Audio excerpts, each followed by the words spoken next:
వెళ్ళండి. పొద్దున్నే 9ంటికో వెళ్ళారనుకోండి, అప్పటికే అభిషేకం చేస్తారు, పూజ చేస్తారు, నిర్మాల్యం అంటారు, ఆకులు అవన్నీ పెడతారు కదా.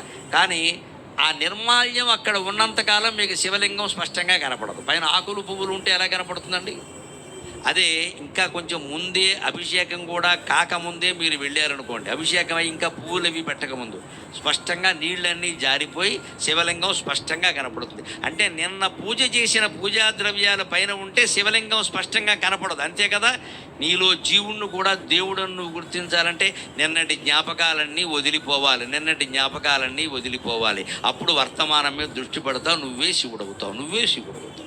మనం శివుడని మనం ఎందుకు గ్రహించలేకపోతున్నామంటే నిన్నటి జ్ఞాపకం, మొన్నటి జ్ఞాపకం, 10 ఏళ్ల క్రితం జరిగిన సన్మానం, 20 ఏళ్ల క్రితం జరిగిన అవమానం అన్నీ గుర్తు చేసుకుంటూ కూర్చున్నాం ఇక్కడ పని లేకుండా.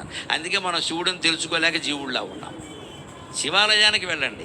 పొద్దున్నే 9ంటికో వెళ్ళారనుకోండి, అప్పటికే అభిషేకం చేస్తారు, పూజ చేస్తారు, నిర్మాల్యం అంటారు, ఆకులు అవన్నీ పెడతారు కదా. కానీ ఆ నిర్మాల్యం అక్కడ ఉన్నంతకాలం మీకు శివలింగం స్పష్టంగా కనపడదు. పైన ఆకులు పువ్వులు ఉంటే ఎలా కనపడుతుందండి?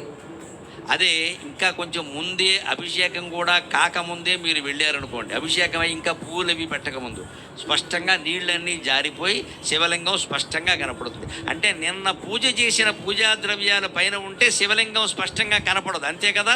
నీలో జీవుణ్ణి కూడా దేవుడನ್ನು నువ్వు గుర్తించాలంటే నిన్నటి జ్ఞాపకాలన్నీ వదిలిపోవాలి, నిన్నటి జ్ఞాపకాలన్నీ వదిలిపోవాలి. అప్పుడు వర్తమానం మీద దృష్టి పెడతావు, నువ్వే శివుడవుతావు, నువ్వే శివుడవుతావు.